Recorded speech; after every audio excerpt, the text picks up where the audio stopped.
Robbie Bent, welcome to the future of fitness, man. Thank you. Happy to be here. Yeah.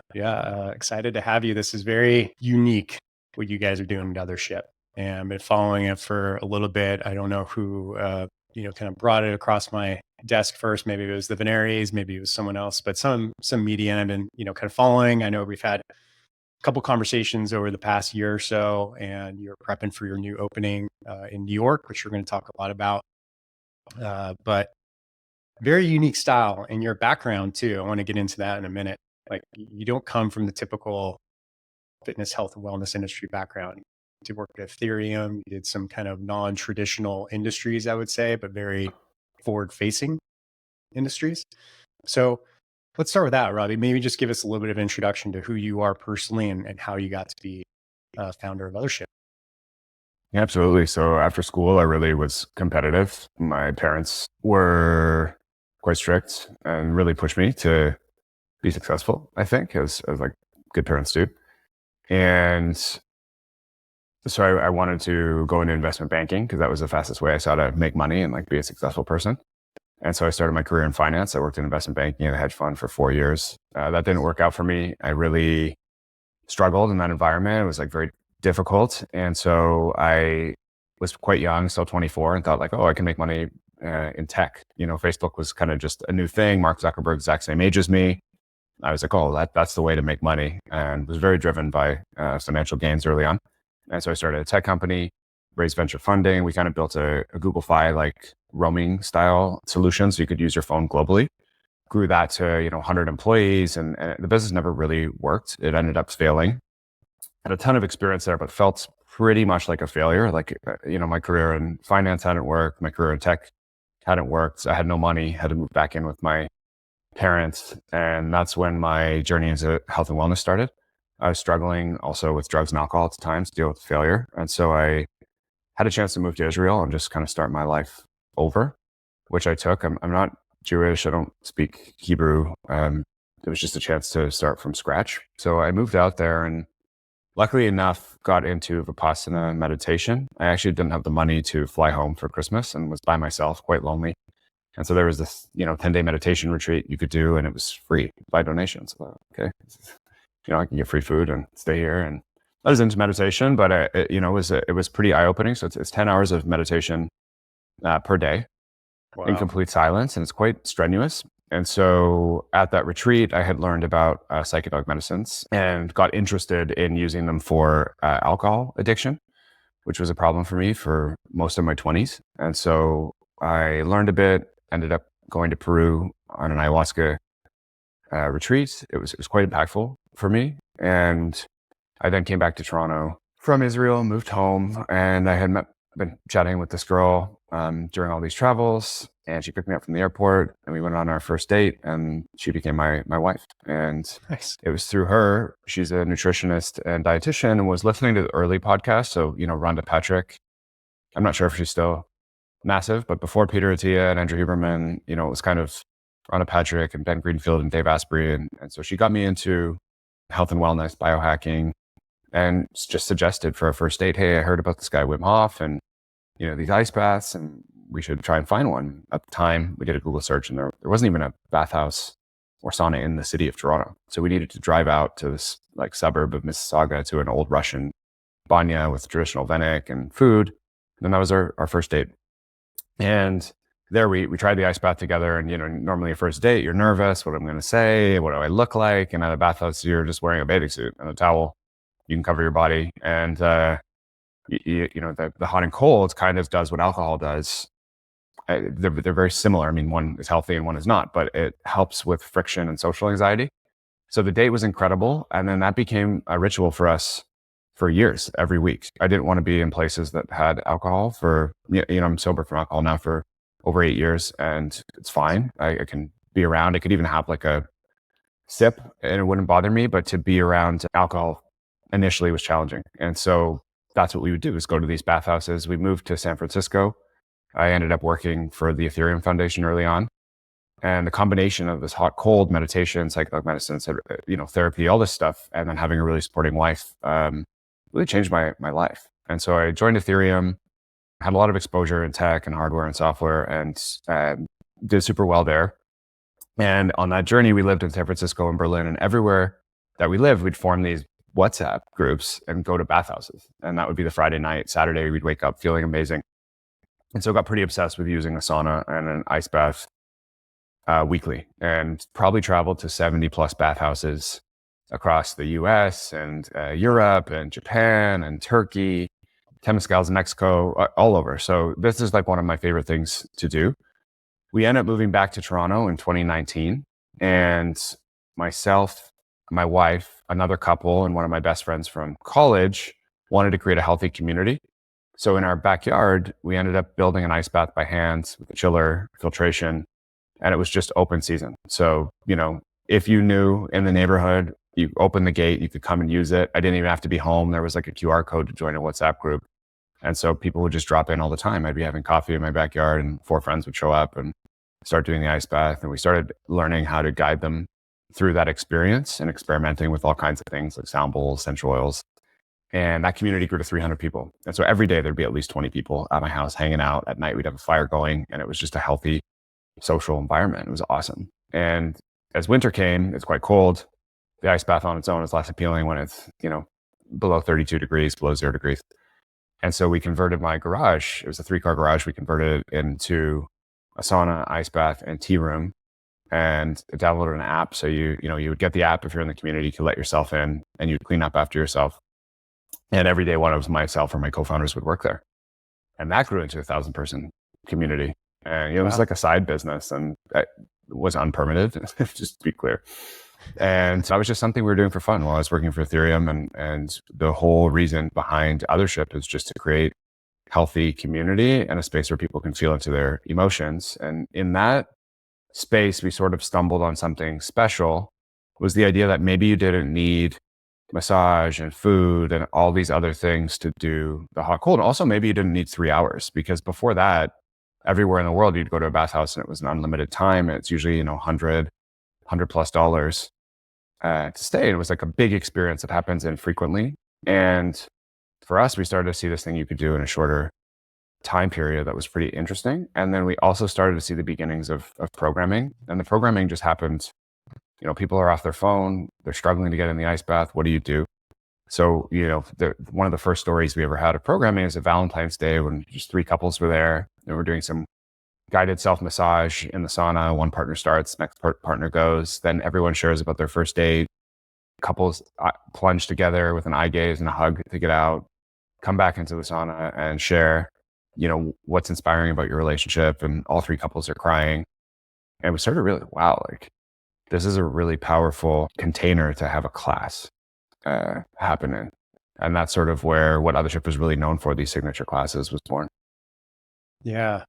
Oh, it's so interesting, man. And I recently, so my wife and I were traveling this year. We went to Central Asia, and we stopped in Turkey on the way back in Istanbul for a couple nights. And I met some people who were well traveled, and one of the things they do, like you, is when they travel, they go to bathhouses.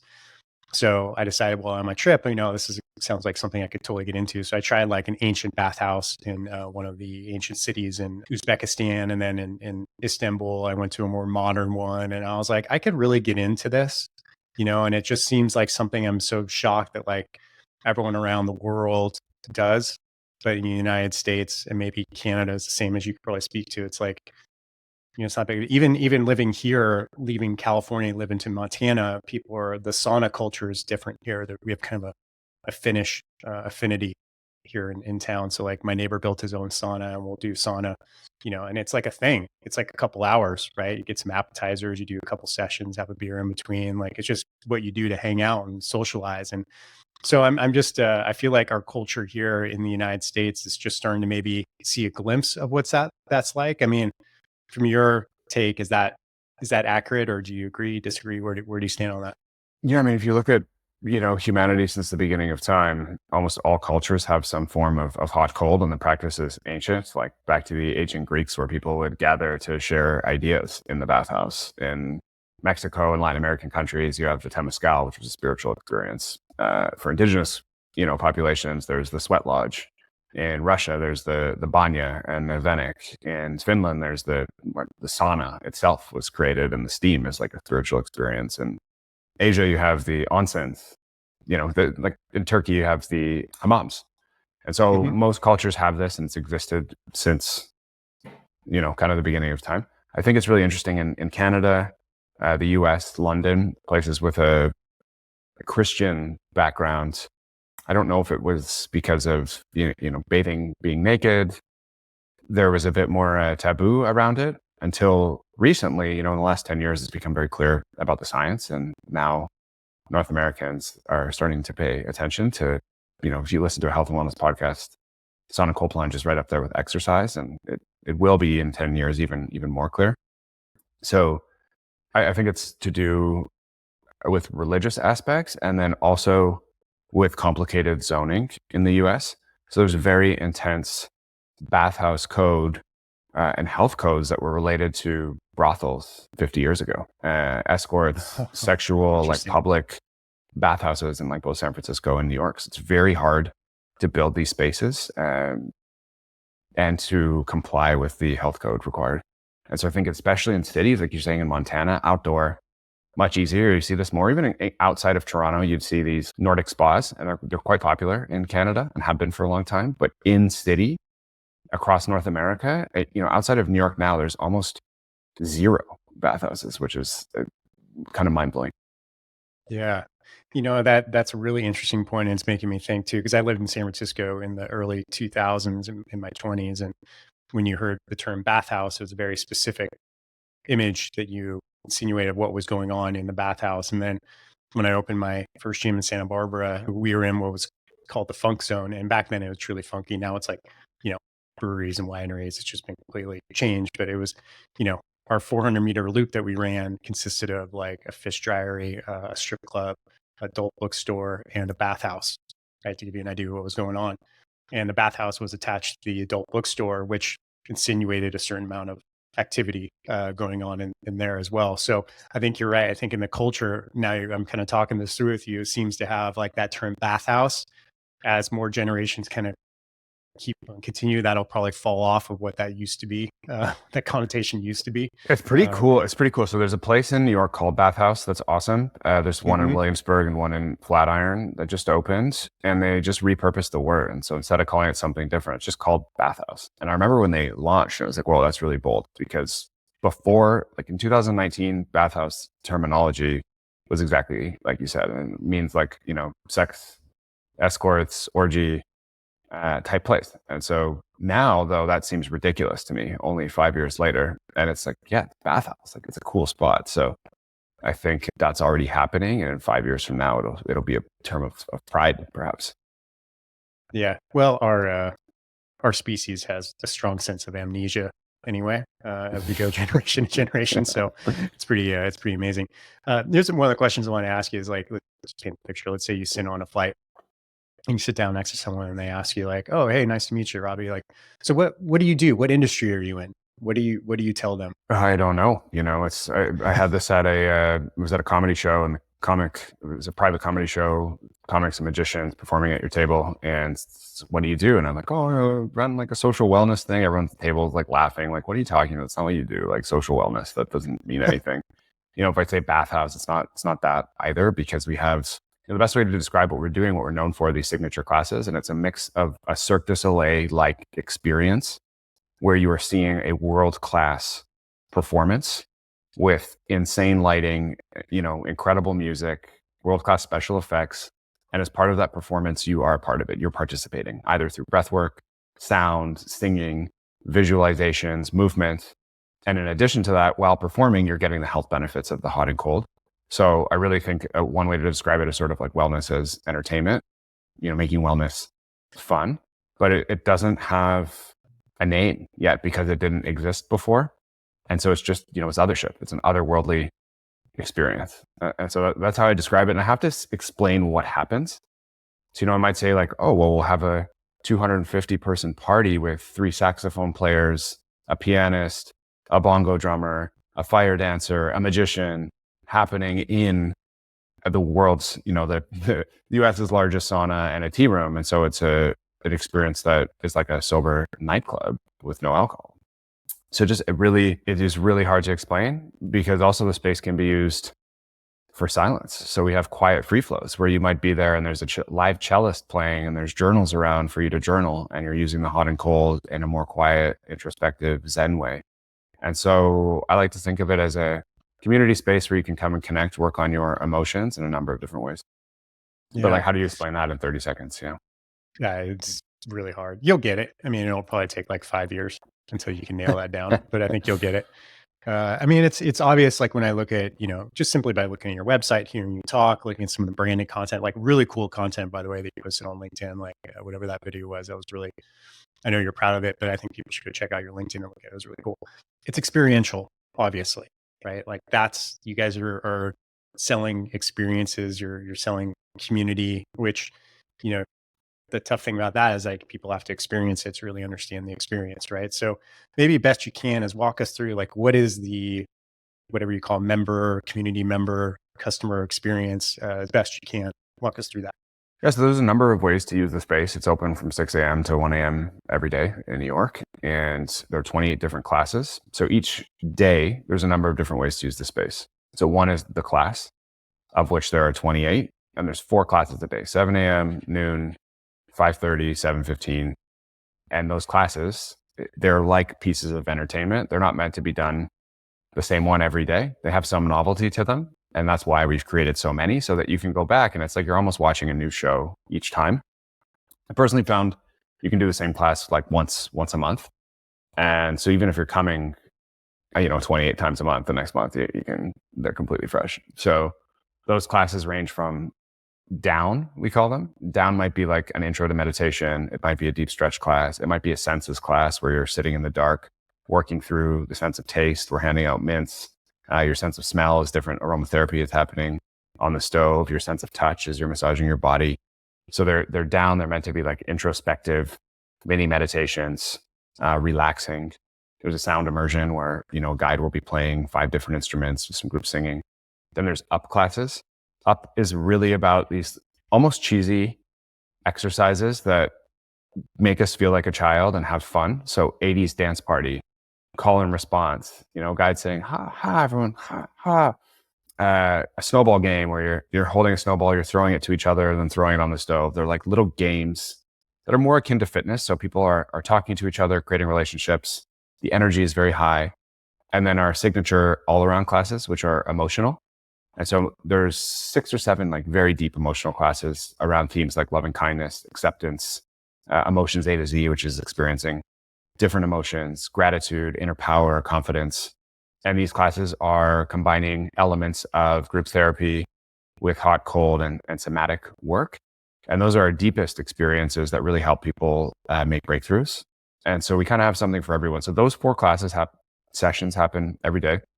In between, there's what we call free flow, and that's using the space on your own. So perhaps you and I are hanging out instead of a coffee. We want to catch up. We'll go in. There are guides there. If I'm looking for private ice bath guidance, that's a great time to go and ask one of the guides for guidance. They're still doing towel waving, dancing in the sauna, preparing ice balls with different aromatherapy. They're available to chat, making tea, stuff like that. But we're really, maybe we want to do a 60-minute sauna or a 10-minute ice bath. Then the third offering at night is socials. And the socials are usually Wednesday, Thursday, Friday, Saturday. And they range. Sometimes we'll have a DJ come in, like I said, and like a full piece band and have 200 people. And it will be like a full-on nightclub party.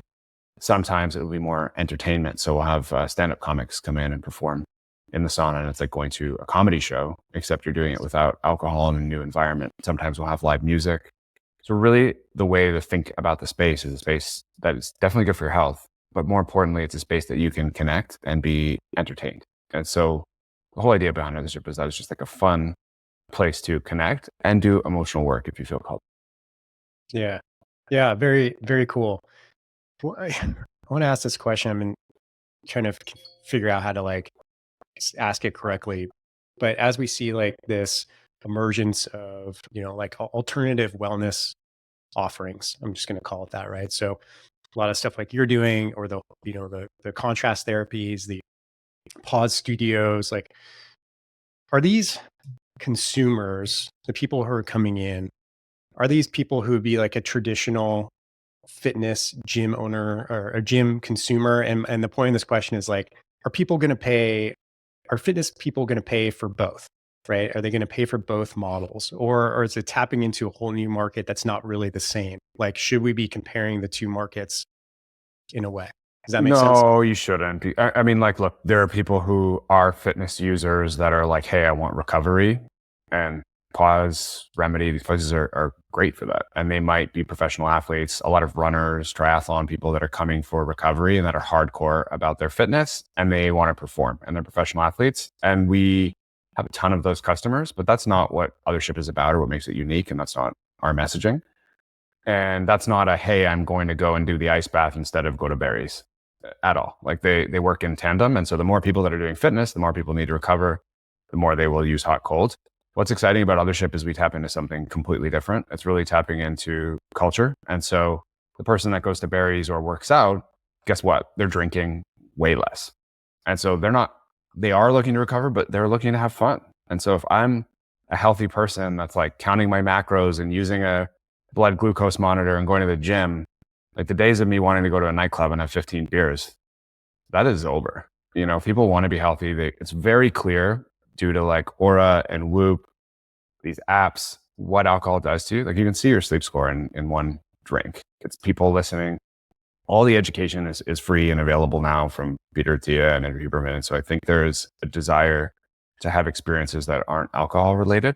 So we have tons of people coming in for like bachelor parties, bachelorette parties, birthdays, you know. So I think there is the people that come frequently to recover, small market, the people that want to come instead of going out for a fancy, expensive, unhealthy dinner, the people that want to come instead of going to a bar or nightclub. And that's really exciting. And that person doesn't come every day, but they do come monthly to celebrate. So I think there's a massive new market that's hospitality and wellness adjacent where people are coming for entertainment and fun. And then I think there's a new market for professionals that are stressed. And so we have a ton of people who come who don't work out because they're too busy. And I'm like, hey, I've worked, you know, I'm an investment banker and I've worked 14 hours and like, fuck, no chance. I'm going to go to the gym. It's 9 p.m. I'm tired. The friction to come and use the sauna and ice bath in a social environment, it's much lower. So I generally think it's people looking for connection, make up the broad part of the market. And it's why in our discussions, we'll never mention recovery, the health benefits. That's just not what we're providing. We're providing like a cool space to hang out. Well, I think fundamentally, Robbie, like when I look at these type of experiences, even my limited experience at bathhouses like hammams and things like that I did. And when I think about the gym, when I think about training, I think about it's a thing I gotta check off my list for the day, right? And I've been doing it for a long time. I've been, exercising since the age of 5, right? So it's just like another thing. Sometimes I don't always look forward to it. I have to drag myself into the gym, but I got to get it done because that's the discipline, right? That's the discipline of the fitness industry. When I think about experiences like this, I look forward to it. I'm like, it's not there. You're right. There's no friction, right? It's just like, oh, I'm just going to relax and chill. I don't have to worry about anything. And like, that's equally as healthy, but we just can't put a metric on it, which is the hard part, right? So, I mean, would you agree that that's kind of what you're seeing in your experience so far? I just think that people, if we're talking about like living a healthy life, okay, like did I do my daily journal? Did I go for my weekly float? Did I like, spend time shopping to have the healthy food? There's so many individual things, and working out, like did I recover and stretch? Did I meditate today? You could spend 4 hours a day just doing these healthy things. And so that individual time there's so much competition for it. Now, at the same time, everyone at night is looking for stuff to do. And all that stuff like sports game, comedy show, bar, restaurant, movie, like we're not on all day long working on ourselves. We need time to relax. And all of that I just mentioned is pretty much universally unhealthy. Like for the most part, hanging out in social groups is built around alcohol and like unhealthy food, almost always. And so it cannot be if you have like the discipline, but most likely like you're going to a game, you might get a roast beef sandwich and a beer. And so if you can take that time where people, like everyone is hanging out and doing social things for the most part, 95% of the population. So if you can take that time and make that time more healthy, I think that's very interesting because competing for individual like wellness time is just very difficult. Well, it's gotten so complicated.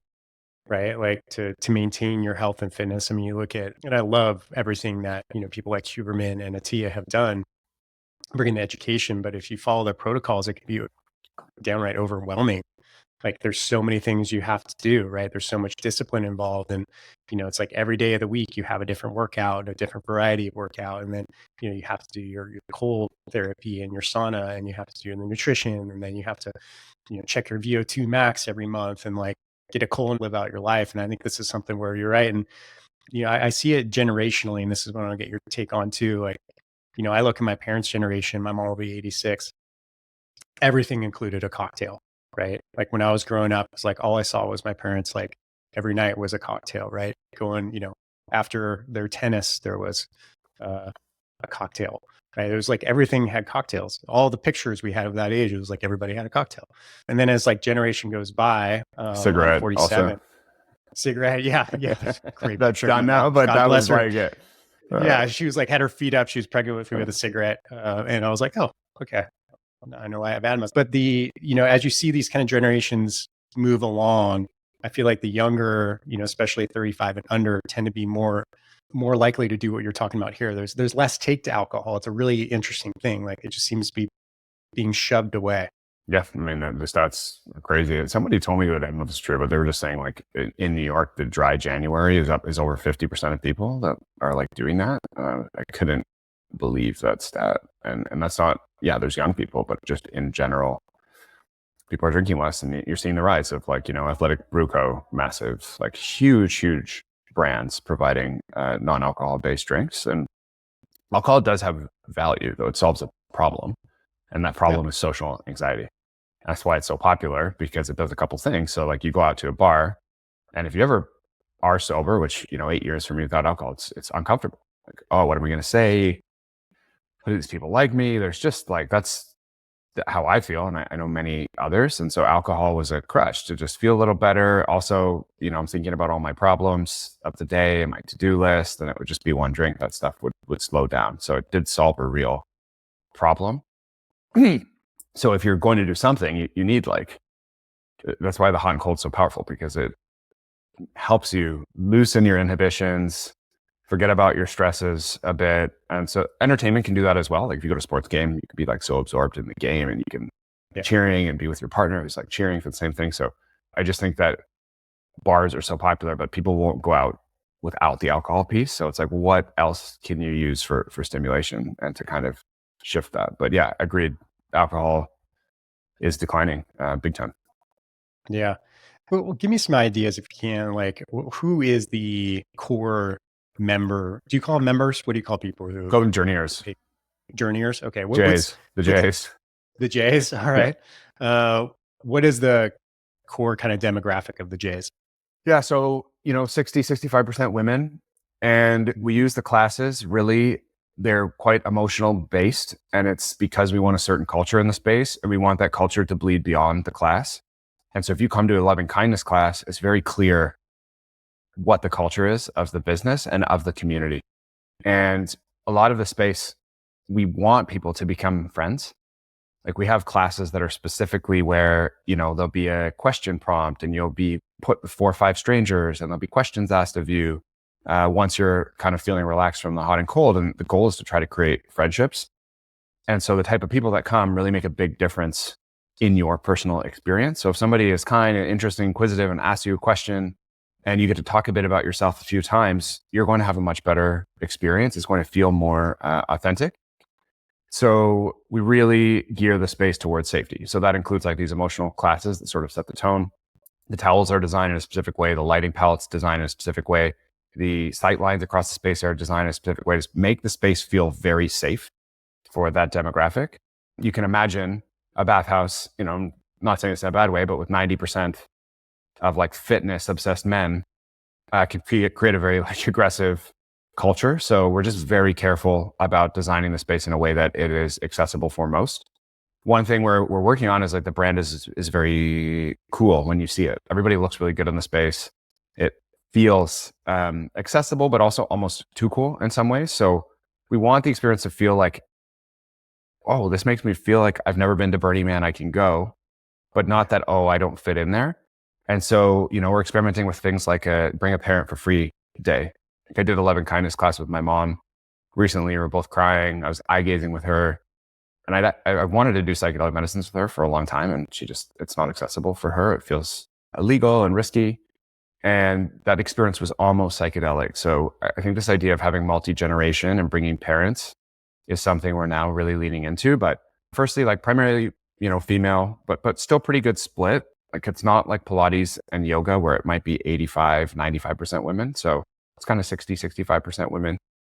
And we're seeing like all age ranges. So both in Toronto and Flatiron, Toronto, our first location skews a bit younger. So average age is 32. And I would say it's kind of 22 to 40, but that neighborhood skews younger. We've recently opened in Yorkville and we're seeing a lot of an older generation. We're also seeing a lot of divorcees come out and older people that are single to try to meet people on the weekends, which has been awesome to see. That makes sense. And people are starting, my grandparents come. So it's very, the goal is that it is accessible for all. And, it's all invitation based. So it's not, hey, 5-minute cold plunge or like you need to be 5 times a week. It's just an invitation. Come, don't go in the plunge. We don't care. We'll guide you, but use the space as you want. This is just a space to be yourself with others. So I would say huge focus on females, a bit younger, but also trying to expand the demographic a bit older as well. Yeah. Yeah. Super interesting. And what is the actual business model, Robbie? Are you guys looking to do like a bunch of corporate locations and then franchise? Are you going to keep them all under one roof? What are you thinking here? I mean, as of now, there's been no discussions about franchising. I think it would be quite challenging. So each city has its own health code. And this is why you don't see too many of these open. Like we've been around for 3 years since we opened the first. Bathhouse has been around for about 7 and maybe 6, 5. It is so difficult to build these and get through code. So, minimum price, $3, $4, $5, $6 million, depending on what you want included. So the investment versus a yoga studio or fitness studio is quite challenging. And then the complexity of the engineering, the ventilation, the plumbing, the electrical, like what we have by code in New York, we have 6 pools and each one, there's no such thing as an ice bath. It's not allowed in New York. They need to be pools if you're having multiple bodies going in. So we have 6 pumps. Like the mechanical we have in the basement could power a water park. It is insane. And so I think it's just, I'm not sure how to actually do that with a franchise. So I've seen a lot of franchises, Pause, Sweat House, a bunch of these, they're doing great and they're smaller footprint and more like clinical. But I don't know how we'd franchise that side of our business. And the second piece is the guide training. So these 28 classes, we've scripted them all from scratch. There's no way to hire a yoga person and make the classes because they don't exist. And so we have a 150-hour training program that we created. And I think between the training of the guides and the hospitality, plus the complexity of the construction and the capital expenditure, it would be a tough business to franchise. So our goals right now are to just be corporately owned, control the experience, end to end, deliver the best hot cold experience in the world, and expand across the Northeast. Yeah. Awesome, man. What is like, let's just use New York. What would a typical J pay per month? I love it. So yeah, so journeyers, the J's, that's what we call them internally. And then we have, once you've been 22 times, you're an official shiphead. And so we have a group for people. There's like milestones. It's awesome. We love our shipheads as well. Nice. And so a person would pay, it's expensive for drop-in. The way we look at it is it should be cheaper than a bathhouse. So in New York, it's $64 for a drop-in if you buy like a single pass. And that is to not deter, but it's not a space for tourists. Sure, if you're visiting the city, come, but this is a space for members and it's for people who come frequently. So the price will range from $30 to $64, depending on how often you come. 30 on the low end, which is, kind of 30% of the cost of a traditional bathhouse. So it's like very reasonable. And then 64 for a drop-in. So someone who pays that 64, they're still getting a deal on a bathhouse, traditional bathhouse, but it's kind of like a night out. So it's, in New York, 2 out, it's significantly more expensive than that. But the idea is that it's a social night. It's equivalent to like a play or something like that. So yeah, it ranges from like $30 to $64 a session. And is it a membership? Yeah, we have passes. Okay. So the more passes you buy, the cheaper the price. We have memberships. Okay. The more you come. We're experimenting with memberships at $222 and $333 per month. Yeah, awesome, man. What's the vision here? I'm going to put like 2024. 2030 is a convenient number. Like in 2030, where do you see the business? Where do you see the operations?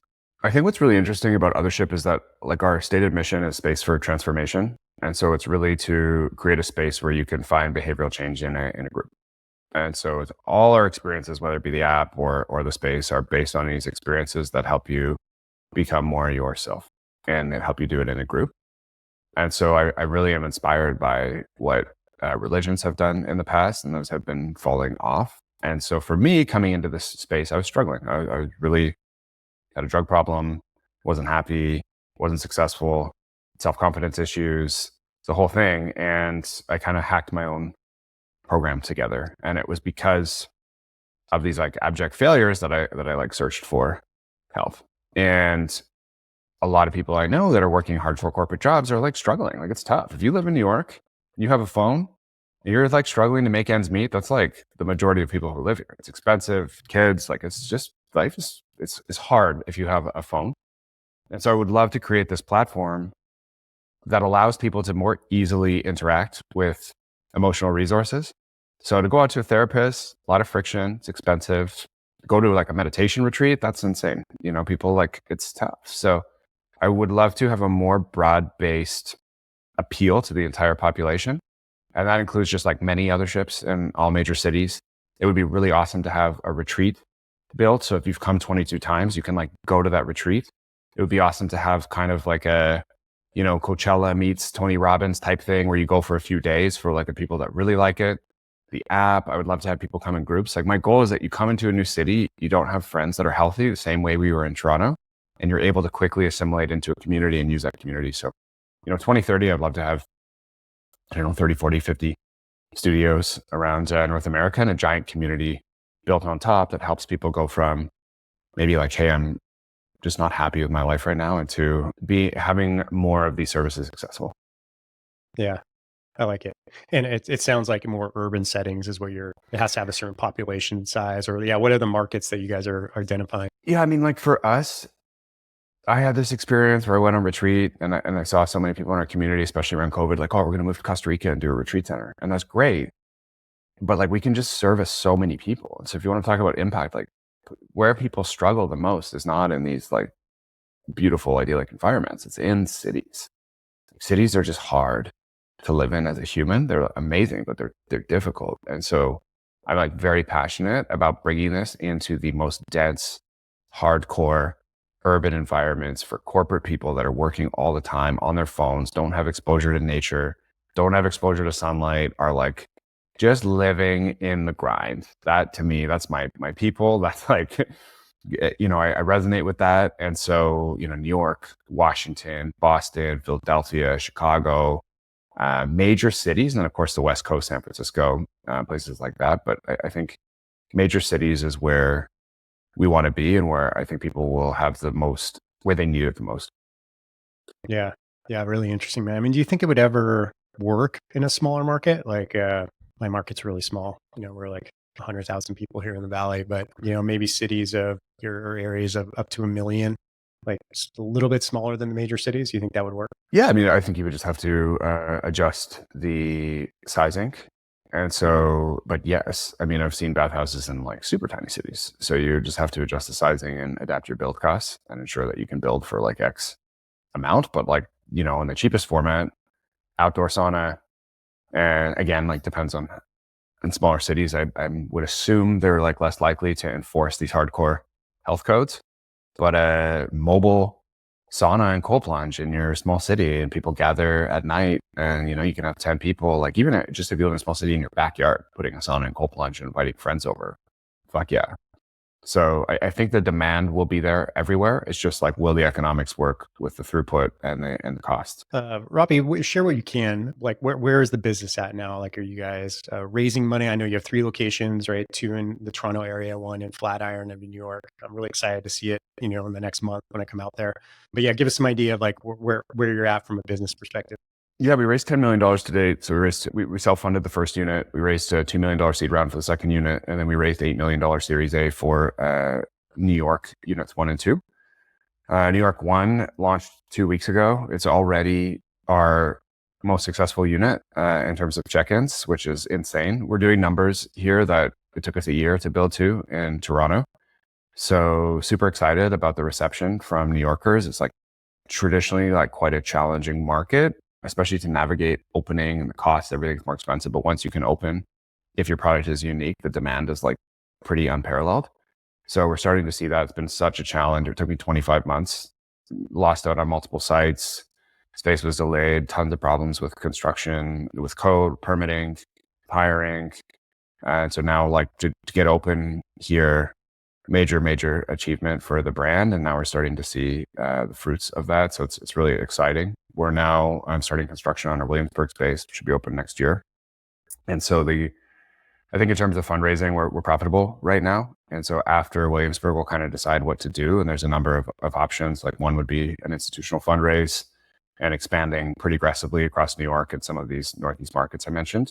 Another would be like going a bit slower for a while and self-funding out of cash flow. And so there's a lot of options and not 100% sure which way we'll go. But right now it's just like heads down, ensure the experience in New York is incredible, ensure that we can get our build costs down in Williamsburg. We made a ton of mistakes in Flatiron. It's so hard to build in New York. Like I've built a number of restaurants and we'd built 3 of these before and we were like, 2.5 times our budget. And so I think for anyone out there looking to do this, be very, very aware what's required because some of the most difficult months for me recently, just dealing with like the overages. So we are now full steam ahead on Williamsburg, and then we'll kind of assess next year what the next steps are. Awesome, man. Well, New York, if you can make it there, you can make it anywhere, right?